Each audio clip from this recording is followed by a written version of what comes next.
My name is Susan Solar. I lead the Digital Insight Labs team, and I'm going to talk about what's shaping the future, power, platform, and paradigm shifts. This does not include blockchain. I have a separate talk on that, or global warming. I'm going to take a broad look at what's shaping the future and spotlight some specific examples because I believe to lead, you need to have an idea, a vision of what the future world looks like, who and what is shaping it to know where you need to be going. And a lot of the time, consumer expectations are set by what we experience in other contexts. This talk will be broken into 3 parts: countries, people of influence, and macroeconomic trends in part 1, fintech in part 2, that's where the work I do is focused, emerging tech covering artificial intelligence, quantum computing, and virtual reality, mixed reality, augmented reality in part 3. I'm not going to be focused on how the tech works, but the useful applications of these technologies. I want to say up front, I'm going to do a lousy job of recognizing the many sources I pulled from to create this talk. Proper attribution would mean all my slides would be covered with footnotes. If you search on any of these sources of articles, podcasts, and videos, you'll find the topics and the ideas, research reports, and stories that I cover and the really brilliant people who created them. Countries: power, identity, and money. I'm going to focus on what's in play in China, Sweden, and Kenya as examples of what's taking shape in the world. China. China is playing to win the future. They want to become the center of trade and global affairs and are making massive investments around the world. And Xi Jinping's power to decide without input from anybody else makes this epic vision and China's ability to execute it fast possible. China is investing at least $10 billion in building out a quantum computing center.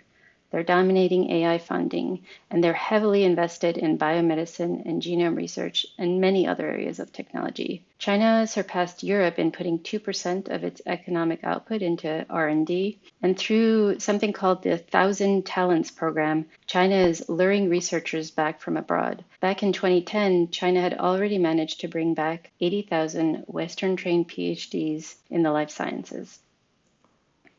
But that's not all. If we follow the path of China Belt and Road Initiative, we see how global China's influence is beyond just exporting low-cost manufactured goods. Does anyone know where this is? This is wine country in China. China has more acreage of grapes growing than all countries except Spain, and they're not producing 2-buck chuck. They want to produce wine that rivals France and the Napa Valley. China has 10 times the investment in Africa compared to the US. But it's not just about infrastructure investments in highways, railways, and skyscrapers. There are over 10,000 Chinese-owned businesses and 1 million entrepreneurs spread across the African continent. They've built factories that recycle plastic waste, like plastic bottles, into threads that they then turn into lingerie that they sell in Chinese-owned shops in Egypt to newly engaged women and their families. Immigrants from all parts of China and different social classes have set up barbershops, retail shops, car garages, and restaurants across Africa. Prato, Italy. Historically, the hub of Italian textiles. This is where a lot of handmade luxury goods are crafted. If you go to Prato today, you will find 6,000 businesses registered to Chinese owners. And iconic brands like the Waldorf, the Ritz, AMC Theaters, Volvo, the London Taxi Company, Bali, Ferragamo, Hoover, even Iron Man are owned by Chinese businesses. Let's take a look at identity and money back in China. In 2010, China was almost entirely cash-based, but by 2016, $9 trillion of mobile payments had been made compared to $100 billion in the United States. Mobile payments took off when Alibaba, Chinese main online commerce platform like Amazon here, introduced Alipay as an escrow system to protect buyers and sellers. And WeChat, China's main social platform, introduced a promotion during Chinese New Year, a time of year when it's really traditional to give money in little red envelopes. Give 500 to 5 friends, and the first friend to redeem the gift got the most out of those $500. Also, everything is QR code driven in China. Renting a bicycle, paying paying in retail or restaurants, paying street vendors, giving to beggars, giving to brides, paying for utility bills, medical bills, exchanging business cards. One bride wore a QR code around her neck at her wedding to collect gifts of money. QR codes are typically read through Alipay and WeChat, meaning that these apps essentially become the operating system of the mobile device. China's Ministry of Industry and Information Technology is investing heavily in research into QR codes. Analysts predict they will eventually be used for official documents such as birth certificates, visas, and ID cards. In terms of identity, China has a Sharp Eyes facial recognition program that's been rolled out to 55 cities. They're constantly monitoring and collecting data about citizens and using that to factor into a social credit system. And by 2020, the system is expected to score 1.4 billion citizens. Are Alipay and WeChat going to take over the world? Not yet. Alipay in particular is moving outside China's borders by targeting Chinese tourists abroad. In 2017, Chinese tourists traveled overseas over 130 million times and spent more than $5,600 per visitor, 7 billion total, mostly on mobile and mostly in shops. In the US, we will start to see stores like Sephora and Lacoste accepting Alipay from Chinese shoppers. Alipay has about 600 billion users in China and another 200 million abroad, or 44% of their population.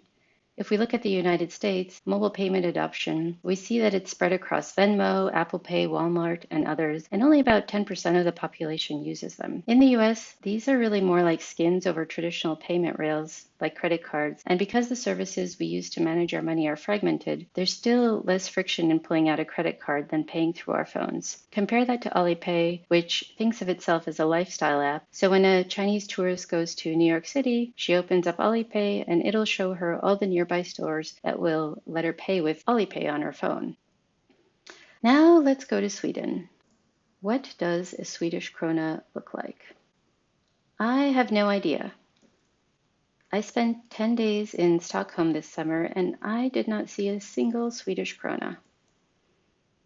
In fact, less than 1% of transactions are cash in Sweden compared to an average of 7% across the European Union and the US. This is because of something called Swish.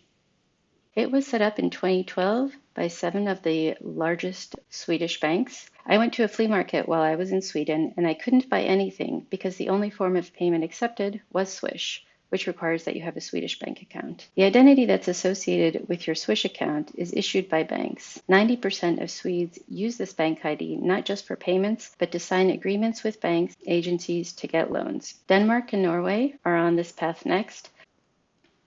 Now to Kenya. Vodafone introduced M-Pesa, a mobile payments app, in 2007. There are now more than 120,000 cash to M-Pesa kiosks across Kenya, 60 times more than ATMs. In fact, the number of ATMs has declined significantly, and nearly half of Kenya's GDP is processed on M-Pesa. The story of M-Pesa is interesting. It was difficult for family and friends to quickly and securely send each other money, which is a common practice in Kenya. In 2002, researchers funded by the Department for International Development in the United Kingdom saw that people were using airtime as a proxy for money transfer. So Kenyans were transferring airtime to their relatives or friends who were using it or reselling it. Airtime credit swapping was then officially introduced as a precursor to M-Pesa, and eventually this led the Department for International Development to partner with Vodafone's local telecom provider, Safaricom, to develop and pilot mobile payments, and that eventually became M-Pesa. Product development was then moved to IBM in 2009, and remember in that earlier part where we were talking about China, now it's owned by a Chinese company called Huawei, which is a large multinational telecom company. M-Pesa was introduced to give people a way to quickly and securely send money. Some of the other realized benefits were a decrease in corruption, particularly around police bribes, because you could see where the money was going and what money was going where, and it raised at least 2% of Kenya out of poverty. Now about credit and identity in Kenya. Banks offer loans with incredibly high interest rates in Kenya, above 20%. So most people create or join trust-based savings clubs, like a kitty that everyone pools their money together. They contribute and borrow money from the kitty at an agreed upon rate. Some of these have gone digital, especially among the Kenyan diaspora. Official identity is issued by a government agency, but you don't need this to move money around with M-Pesa. All you need is your mobile phone number and a PIN that's associated with you. Why is the US behind?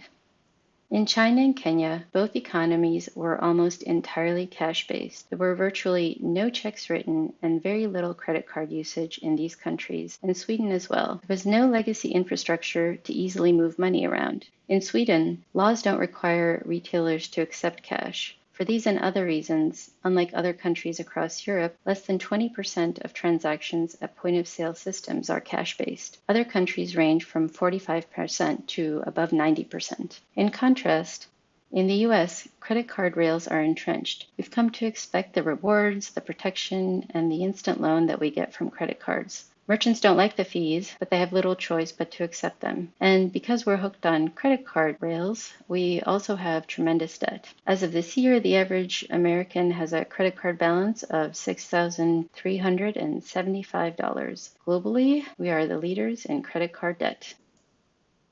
Now let's look at influence from a people perspective. Let's look at leadership.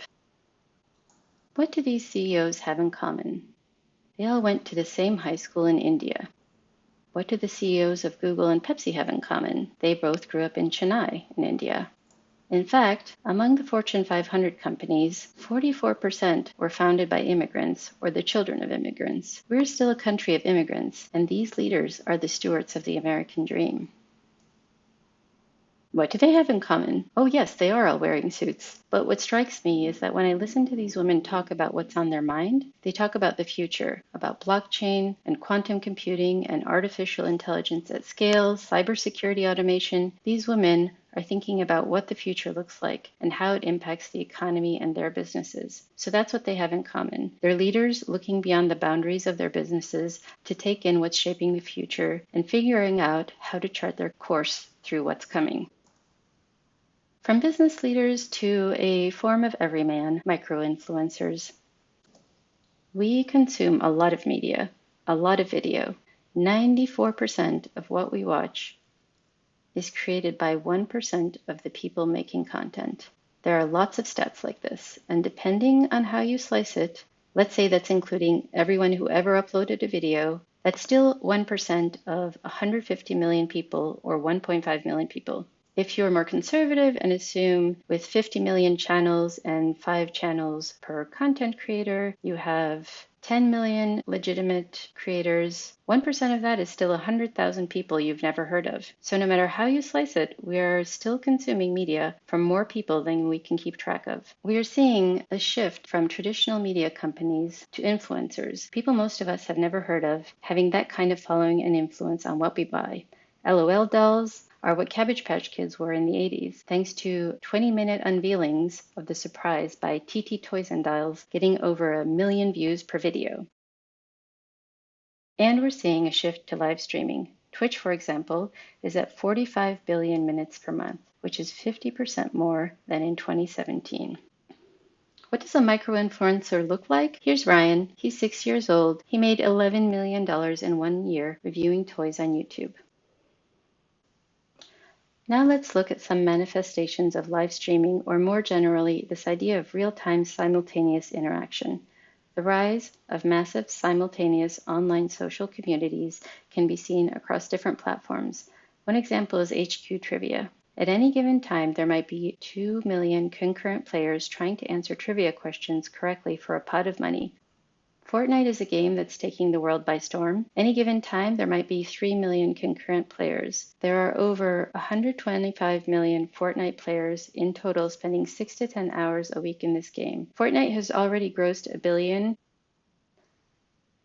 Let's look at Fortnite consumption a little more. One possibility is that you get together with your friends and you're all playing in the same room on your own or a shared device that you download the app to. Another is that you watch each other play, or another still is that you watch someone else play on Twitch and you interact with that player live while he is playing in the chat window. A few players on Twitch can make up to $2 million a year through donations from fans and sponsorships and ads like Red Bull, Dendi Dota from the Ukraine, Arteezy from Canada, Miracle from Jordan, Sumail from Pakistan. These are some of the names of professional esports players of these multiplayer online battle games. Another form of this kind of live streaming interaction is called IRL, in real life. An example is this guy, Ice Poseidon. He made $60,000 in January by streaming his life on YouTube streaming. He goes around with a camera strapped to himself and gets into watchable situations. Fans have a very different role in this world. They often donate to the gamers. There's also an inversion of power that's happening. Streamers have to be on almost continuously to keep hold of their audience. Gamers sit in front of the computer for 18-hour stretches and chat with followers to keep them engaged. For IRLers like Ice Poseidon, his followers regularly interfere with his real life. They make prank calls to the police department that lead to raids on his home to create an event worth watching. They sabotage his relationships if they don't like who he's dating. This inversion of fan power is also true for big celebrities. Beyonce has Beehive, Justin Bieber has Believers, Selena Gomez has Selenators, Rihanna has Navy, the Barbs, the Swifties. These groups get intertwined with the celebrities, and the celebrities get intertwined with their followers through social media, and the influence is going both ways. Millennials, and really post-millennials and investing. Now that we've looked at where millennials and post-millennials spend their time and some of their pocket money, let's look at where they want to invest. Millennials will inherit $30 trillion worth of assets from baby boomers, yet as a group, they are passive investors. At the same time, 75% believe that their investment can influence change, and they're 2 times more likely to make a sustainable investment than everybody else. Issues that are top of mind for them are climate change and gun control, and they no longer have to shoehorn or compromise their investment goals because of constraints of mutual funds. They don't need funds because trade fees are low and robo-investing abstracts that complexity. I'll come back to this in the fintech part of the talk. Now let's look at the underserved.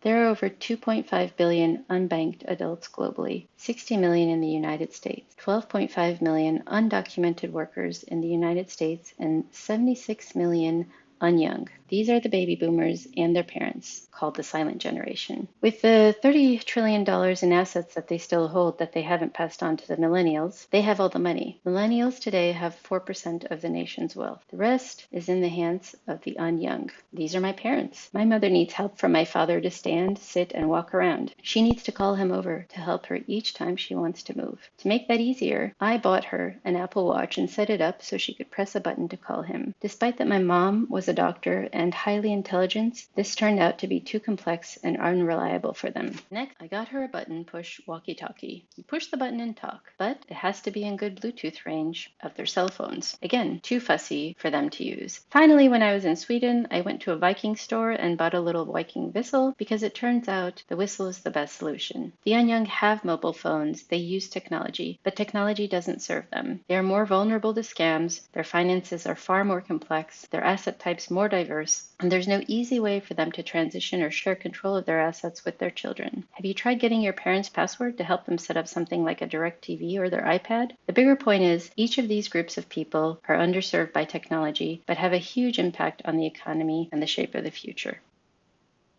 Now let's look at some of the immediate problems we face. And in the next part, I'll talk about how fintech is trying to tackle some of these problems. Millennials are the largest generation in the workforce. 34% of the economy is gig-based today, and it's expected to grow to 43% by 2020. How do these people in this gig economy get a steady income? How do they manage their health care or getting insurance or even plan for retirement? And as a group, they're much more wary of debt and credit cards than previous generations. And from a US-centric point of view, I talked about credit card entrenchment earlier. We have a lot of revolving credit card debt. For the $911 billion owed in the US, people pay an average of $904 in interest per year. Healthcare costs have increased 34% in the last 10 years, and people are paying an average of $471 a year in interest on what is already a really high healthcare cost. Where are we really as an economy, and Why are we here? And this is talking about the United States. In the 1970s, industries in the US were dying, there was an oil embargo, stock market dived, and a lot of shareholder value was lost. Inflation was out of control at 13%.